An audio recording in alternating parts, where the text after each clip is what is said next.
sturdy grip on the American popular culture landscape, the Kardashian sisters are the latest embodiment of femininity. Keeping Up with the Kardashians is part of a significant shift in television culture in which there has namely been a proliferation of reality television programs that feature all women. There is no question that reality programming is here to stay.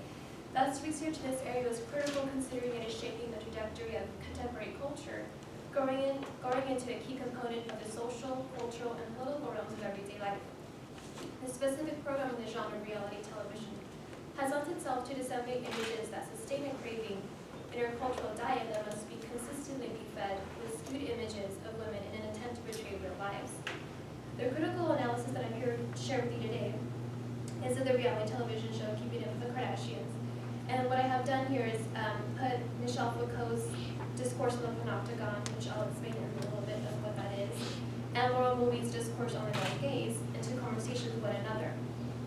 Through this, a lens forms to illuminate an understanding of the program as a fundamental factor at work in the fashioning of the feminine body. A close examination yields that their docile bodies are fragmented through gender-specific disciplinary practices, such as close-up exaggerated shots of their body parts, dieting and exercise to arrive at a particular shape and size, and an expectation of feminine movements and gestures. Moreover, in a wider social context, the Kardashian sisters have indirectly emerged as a paradigm of femininity that results in exacerbation of the pre-existing panopticon for all women. And further, I suggest that the familiarity and overconsumption of reality television has produced a kind of virtual panopticon in which all women internalize an omnipresent, presumably male gaze. In Discipline and Punish, Michelle Foucault asserts that the panopticon as an architectural composition began as a component to keep prisoners under surveillance that prospered as a modern mechanism of discipline, surveillance, and control. Foucault insisted that this mechanism targeted to manipulate the body's, quote, elements, its gestures, its behavior, end quote. And this terminated an era of public punishment that directly contacted the bodies of the citizens by the sovereign power. So instead, this shift in method of discipline constituted what Foucault referred to as a mechanics of power, end quote, that, quote, defined how one may have a hold over others' bodies, not only so that they may do what one wishes, but so that they operate as one wishes with the techniques, the speed, and the efficiency that one determines, end quote. So thus, this produced the docile bodies. This functioning of power assured that the prisoner never knew if the supervisor that stood in the middle of his structures as the panoptic figure was looking at him, but knew that he, quote, may always be so, end quote, conditioning prisoners to a state of self-surveillance. As a ubiquitous presence, this mechanism has endured through space and time, being utilized in schools, hospitals, and factories, and today, I propose, it is even reflected in reality programming formats. The Kardashians are not legally prisoners.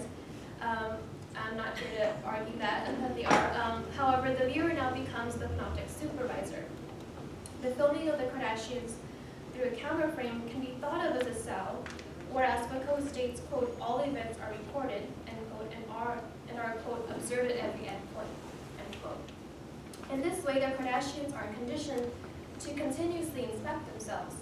Sandra Lee Barkey speaks to this self-disciplining when she suggests that women who are constantly checking their makeup, hair, stockings, or their food intake have become, quote, just as surely as a panopticon, a self-policing subject, as self-committed to a relentless self-surveillance, end quote.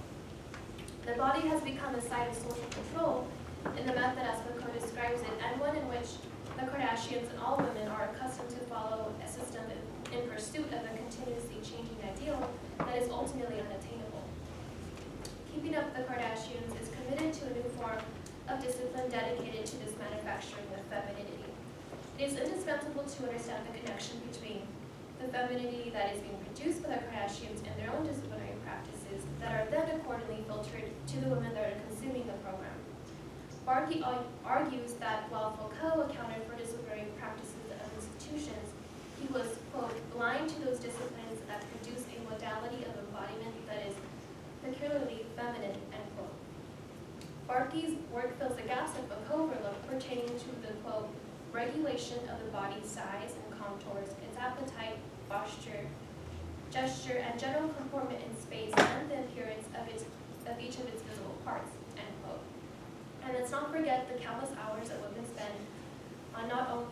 pursuing an ideal shape and size, but an ideal, quote, ornamented surface, end quote, that requires the use of countless products.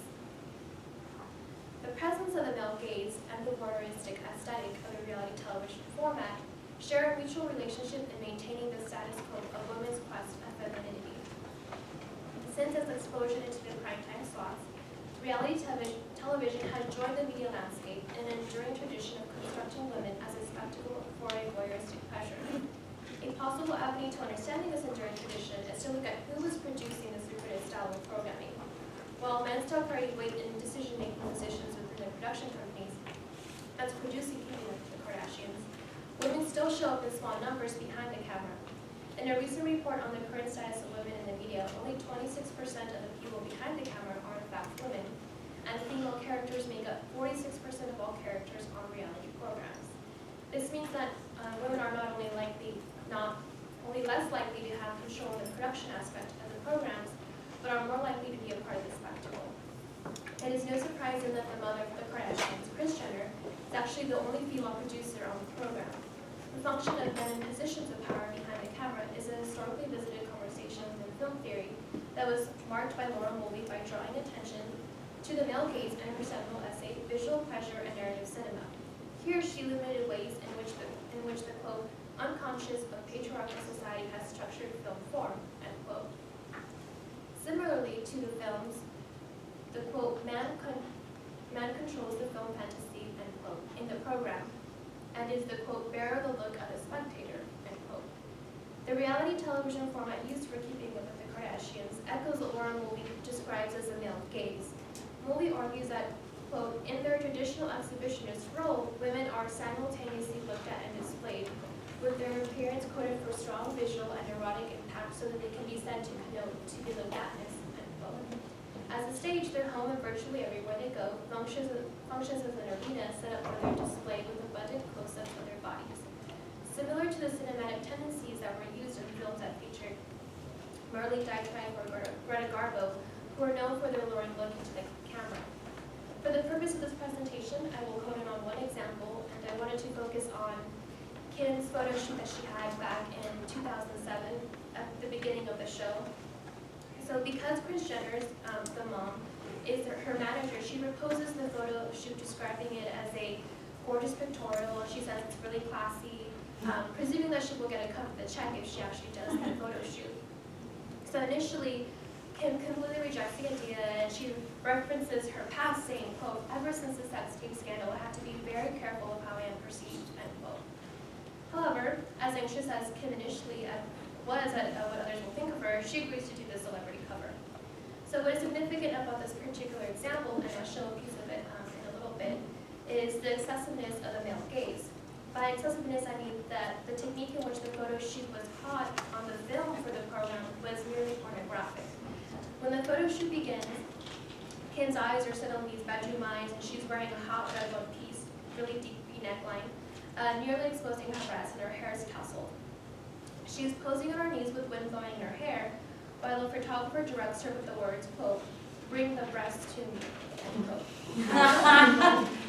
The camera takes the bait for the viewing viewers, and although Kim's contract states that there will be absolutely no nudity with enough probing from Hugh Hefner himself, she is convinced to pose nude. So Kim became, quote, more comfortable, end quote, with the idea of posing nude for Playboy once she knew that Marilyn Monroe had posed nude for the first cover in 1953. So once Kim returns to the studio for the second photo shoot, the photographer takes her by the hand to the set. And again, these few seconds in this scene have been edited to a slow motion angle shot, letting the viewer observe Kim's roped body taking in her every move.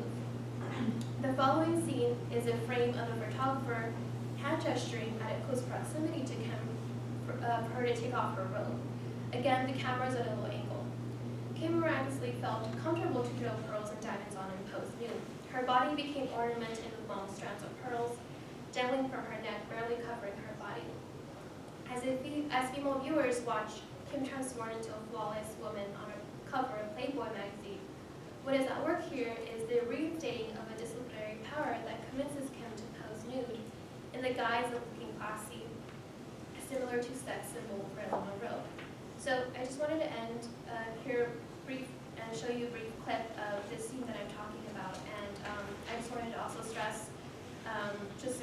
changing examining and addressing the consumption of reality television, particularly the show as they become, I guess, more famous, more celebrities. This could be a vital pathway of understanding